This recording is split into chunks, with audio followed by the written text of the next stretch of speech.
نحمده ونستعینه ونصلی علی رسوله الکریم اما بعد۔ امام بخاری رحمہ اللہ فرماتے ہیں کہ ہمیں بیان کیا عبداللہ بن یوسف نے، وہ کہتے ہیں ہمیں خبر دی مالک نے ابو الزناد سے، وہ اعرج سے، وہ ابو ہریرہ رضی اللہ عنہ سے کہ بے شک رسول اللہ صلی اللہ علیہ وسلم نے فرمایا مطل الغنی ظلم، مالدار آدمی کا ٹال مٹول کرنا ظلم ہے۔ فَإِذَا أُتْبِعَ أَحَدُكُمْ عَلَى مَلِيٍّ أَوْ مَلِيٍّ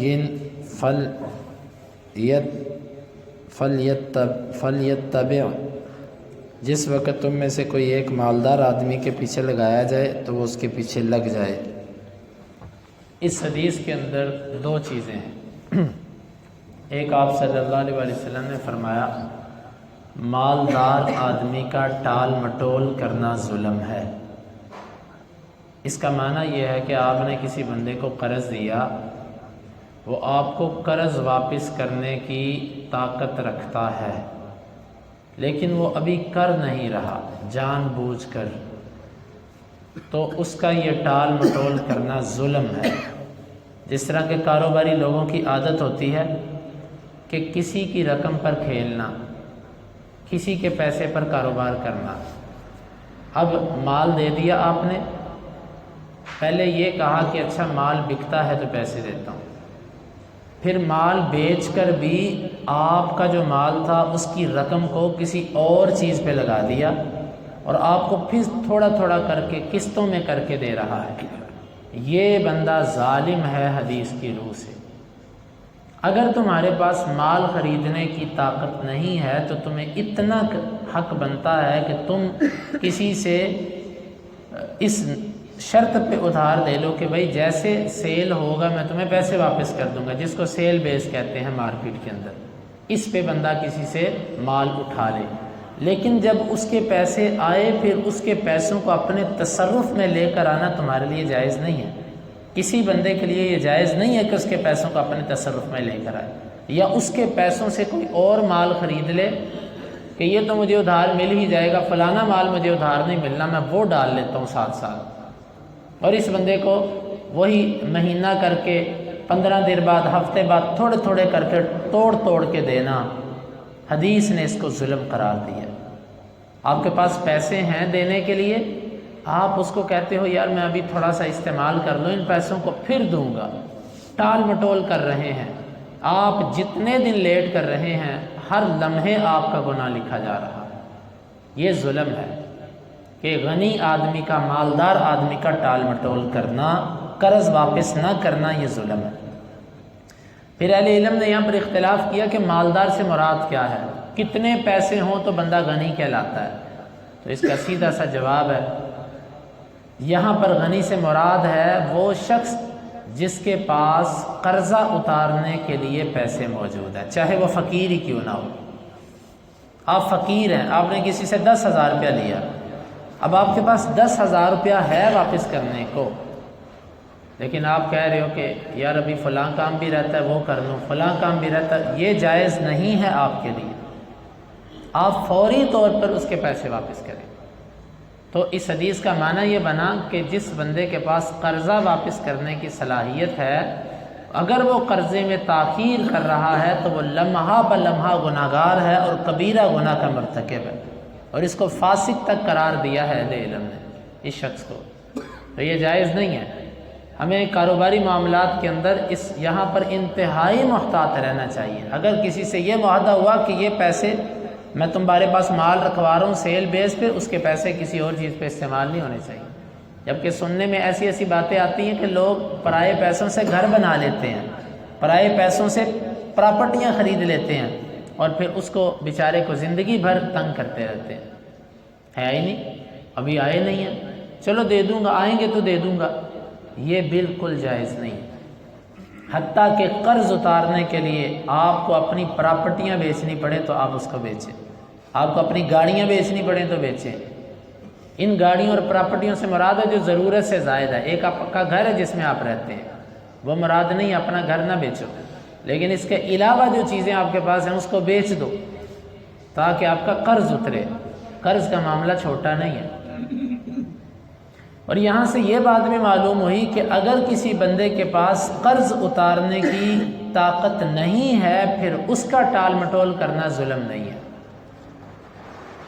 ایک بندے کے پاس پیسے نہیں ہیں، آپ اس کو کہتے پیسے دے میرے پیسے، وہ بیچارہ آپ سے ڈر کے یہ کہتا ہے اچھا یار میں 1 ہفتے تک دے دیتا ہوں، اچھا میں کوشش کرتا ہوں میں 1 مہینے تک دے دیتا ہوں، میں 15 دن تک اس کے پاس نہیں ہیں، شرعاً یہ بندہ گناہگار نہیں ہے۔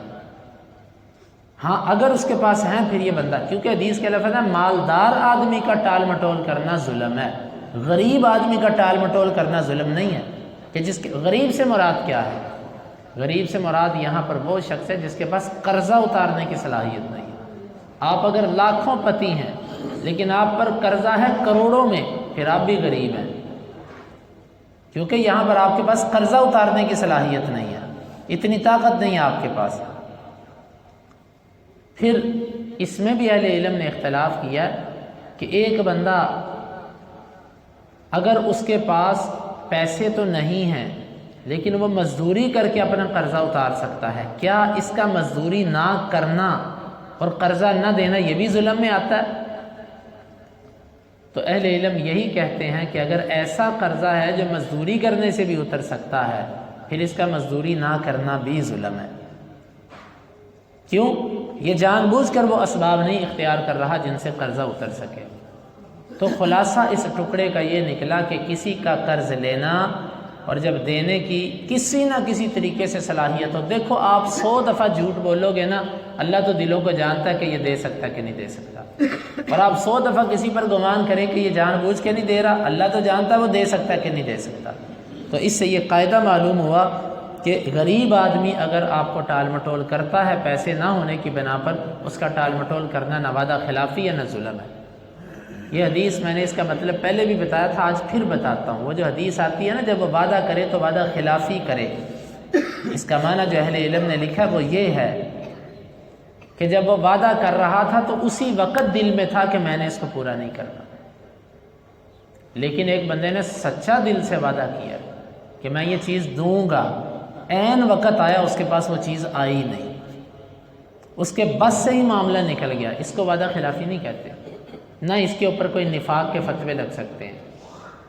اور اسی طرح ایک بندہ وہ وعدہ اس لیے کرتا ہے بطور وعدہ، لیکن ایک بندہ اس کو پکڑ کے کوئی بندہ کہتا ہے اچھا وعدہ کرے گا تو تجھے میں چھوڑوں گا، اب اس کو پتا ہے اس کے بغیر اس سے مجھے چھوڑنا ہی نہیں، اب وہ جان چھڑانے کے لیے اس کو کہتا ہے اچھا یار میں تمہیں 1 ہفتے کے اندر دے دیتا ہوں۔ اس کیفیت کا اور دوسری کیفیت کا بھی فرق ہے۔ اس لیے وعدہ خلافی کا جو معاملہ ہے اس میں اکثر اہل علم نے یہ کہا کہ قصداً جان بوجھ کر وعدے کو توڑنے کا ارادہ کرنے والا شخص مراد ہے، بے بس ہو جانے والا بندہ وعدہ خلافی میں نہیں آتا۔ لیکن اسی لیے شریعت ہمیں کہتی ہے کہ اس میں انشاءاللہ کا لفظ بولو، اگر آپ انشاءاللہ کا لفظ بولتے ہیں آپ وعدہ خلاف نہیں ہیں۔ تو یہ ہمیں ایک معاشرے میں رہتے ہوئے مالیات کے اندر اہم اصول یہ مل گیا کہ اگر ہیں تو ٹال مٹول کرنا ظلم ہے، اگر نہیں ہے تو پھر خواہ مخواہ ہمیں کسی کو متہم نہیں کرنا چاہیے۔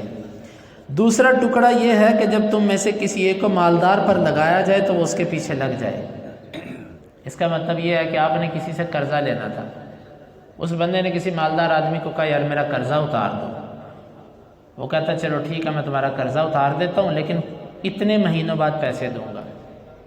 اب جو قرض خواہ ہے جس نے قرض لینا ہے یہ اس غریب آدمی کو کہتا ہے میرا قرضہ دو، وہ کہتا ہے جناب میں آپ کو فلاں بندے کے ساتھ ڈائریکٹ کروا دیتا ہوں، میرا قرضہ آپ کو وہ ادا کرے گا۔ شریعت کہتی ہے کہ اس کو چاہیے یہ قبول کرے، لیکن اگر یہ کہتا ہے نہیں نہیں میں نہیں فلانے کو جانتا، میں نے تجھے دیے تیرے سے لوں گا، شریعت کہتی ہے یہ غلط ہے تمہارا طریقہ۔ جب تمہیں کوئی کسی کے حوالے کر رہا ہے تو تم اس کا حوالہ قبول کرو، حوالہ قبول کرو اس کا، وہ تمہیں کہتا ہے میری جگہ پہ قرض تمہیں فلاں بندہ دے گا، آپ کو چاہیے کہ یہ بات قبول کر لیں، چلو ٹھیک ہے سامنے کرواؤ، لکھت پڑھت کرو میری اس کے ساتھ، ٹھیک ہے میں اس سے لے لیتا ہوں، وہ اس سے قرض لے گا۔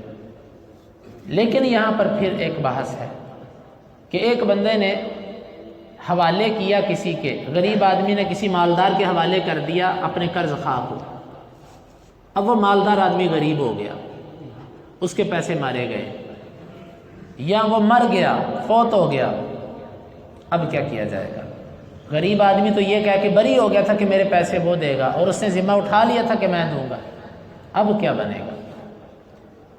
اس میں اہل علم نے یہ لکھا کہ اگر تو وہ مر گیا تو یہ بات سمجھ آتی کہ اس کے اوپر یہ مال قرض تھا، تو اس کی وراثت میں سے یہ قرضہ ادا کیا جائے گا، کیونکہ وہ اپنی زندگی میں یہ ذمہ قبول کر چکا تھا کہ اس کا قرضہ میں دوں گا، گویا کہ اب اس کا قرضہ اس کا بن چکا ہوا ہے، اس کی وراثت میں سے یہ دیا جائے گا۔ لیکن اگر اس کی وراثت بھی نہیں، مفلس ہو کے مرا، بچا ہی کچھ نہیں، کسی طرف سے ہاتھ نہیں آ رہا، تو اس صورت کے اندر پھر اہل علم کہتے ہیں کہ وہ دوبارہ اس کی طرف رجوع کرے گا، غریب آدمی کی طرف، یا پیسے دو یا کسی اور کے حوالے کرو۔